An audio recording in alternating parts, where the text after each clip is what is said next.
Bonjour Mylène. Bonjour Est-ce Jacques. que tu peux nous expliquer où nous sommes d'abord ici? Et nous sommes à Mate Nacional de Bussaco. En portugais, c'est une forêt nationale de Bussaco.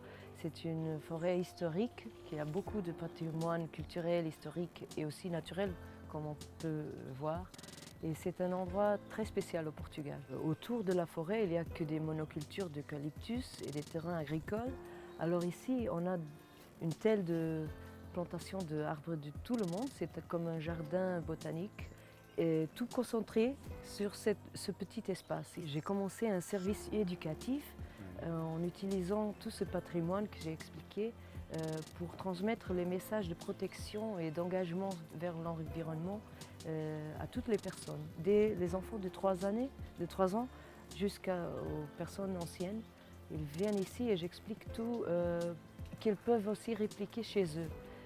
Alors c'est un engagement pour l'environnement, un amour pour la nature et aussi le respect pour le patrimoine culturel. Et tout ça se passe en harmonie. Aproveitando essas oportunidades de vir para a rua, nós propriamente temos mais encargos e temos de ser mais responsáveis nós próprios do que éramos dentro do estacionamento prisional. É fácil as pessoas conviver com outras pessoas, mostrar-se realmente que está capaz de ir para a sociedade novamente. Donc je suis très sensible au projet de Mylène parce que c'est un projet qui est très complet. Mylène, elle a su se préoccuper de l'ensemble des composantes du sujet.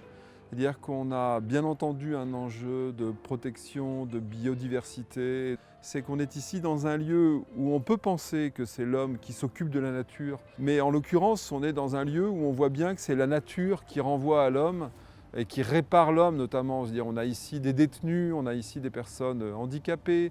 Donc on voit bien qu'il y a des gens ici qui viennent se réparer.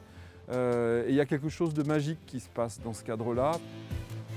Tu as eu le prix national de Terre de Femmes de la Fondation Yves Rocher. Est-ce que ça a été important pour toi? Oui, ça a été vraiment important pour crédibiliser le projet et tout le travail que je fais d'éducation, de recherche scientifique et aussi d'engagement des personnes.